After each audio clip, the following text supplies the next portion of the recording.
اعوذ باللہ من الشیطان الرجیم بسم اللہ الرحمن الرحیم۔ میدان حشر کب اور کہاں قائم کیا جائے گا؟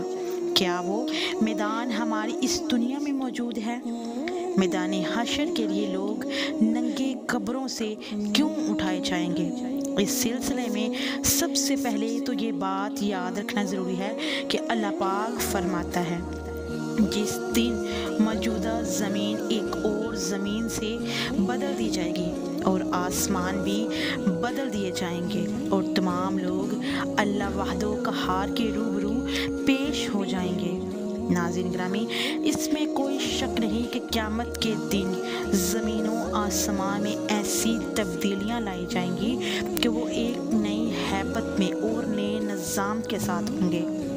رسول اللہ صلی اللہ علیہ وآلہ وسلم کی حدیث پاک میں اس تبدیلی کا ذکر اس طرح کیا گیا ہے کہ قیامت کے دن لوگوں کو سفید سرخی مائل زمین پر جمع کیا جائے گا جو میدے کی روٹی کی ٹکیا کی طرح ہوگی۔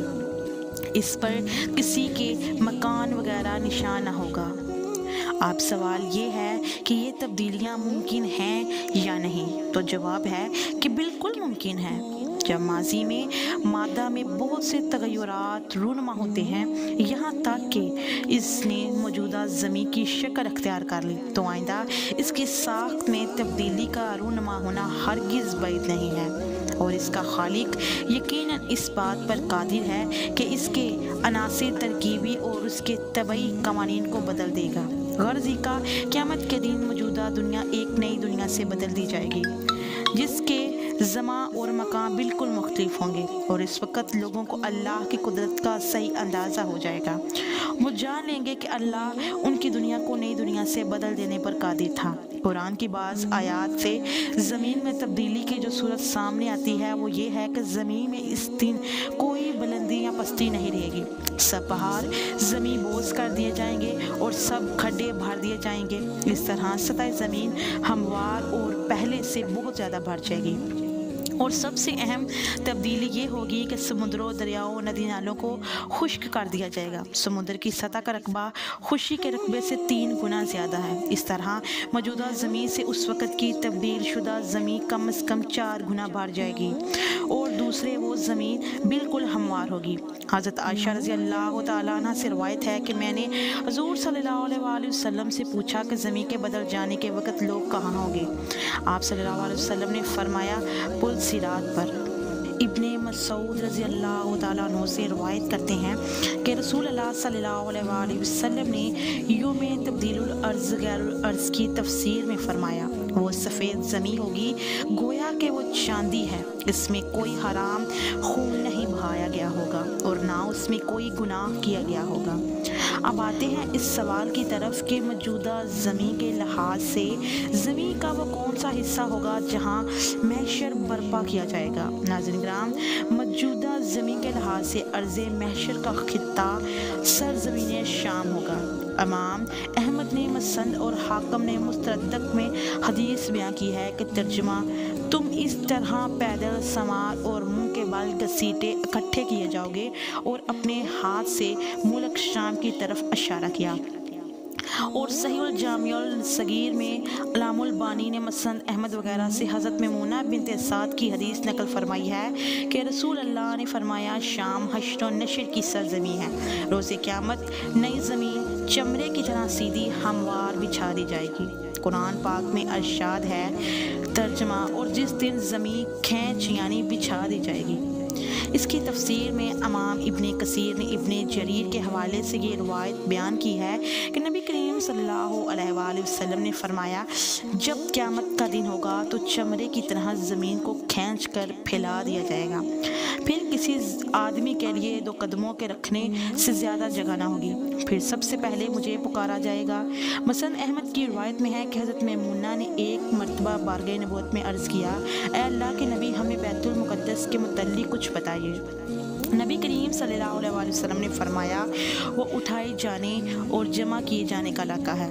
ترمذی شریف کی روایت میں ہے کہ حضرت عبداللہ ابن عمرو کے پاس ان کی باندی حاضر ہوئی اور عرض کیا کہ مجھ پر زمانے کی گردش ہے، لہٰذا میں چاہتی ہوں کہ عراق چلے جاؤں۔ حضرت ابن عمر رضی اللہ تعالی عنہ نے فرمایا کہ شام کیوں نہیں چلے جاتی، وہ محشر و نشر کی سرزمین ہے۔ مرکوزہ روایات سے معلوم ہوتا ہے کہ میدان محشر شام کے علاقہ میں قائم ہوگا، نہ کہ میدان عرفات میں، اس لیے کہ بیت المقدس کے علاقے سے مراد پورا علاقہ شام لیا جاتا ہے۔ جیسا کہ ترمذی شریف کی روایت سے واضح ہوتا ہے، معلوم ہونا چاہیے کہ احادیث مبارکہ میں کس خطہ ارضی کو شام کہا گیا ہے۔ اس کی جغرافی حدود اس مملکت سے بہت وسیع ہے، جسے آج کل دنیا ملک شام کے نام سے جانتی ہے۔ اس سے پہلے شام کے نام سے موجودہ خطۂ ارضی میں فلسطین، اسرائیل، موجودہ شام، اردن، لبنان، سائپرس اور ترکی کا ایک صوبہ بھی شامل ہے۔ البتہ اس کا تعین نہیں ہے کہ علاقۂ شام کے کس مقام پر میدان حشر قائم ہوگا۔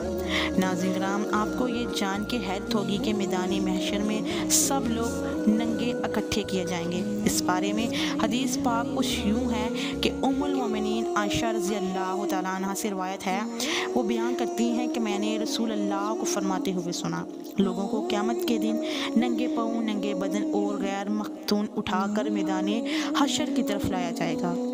وہ اپنی قبروں سے ایسے نکلیں گے جیسے اس دن تھے جب ان کو ان کی ماؤں نے جنا۔ میں نے دریافت کیا کہ یا رسول اللہ، مرد اور عورتیں سب اکٹھا ہوں گے تو پھر تو وہ ایک دوسرے کو ننگا دیکھیں گے۔ آپ نے فرمایا، اے عائشہ، معاملہ ہی اتنا سخت ہوگا کہ انہیں اس کی سوجے گی بھی نہیں۔ اور ایک روایت میں ہے کہ رسول اللہ صلی اللہ علیہ وسلم نے فرمایا، معاملہ اس بات سے کہیں زیادہ سخت اور اہم ہوگا کہ مرد اور عورتیں ایک دوسرے کو ننگا دیکھنے لگیں۔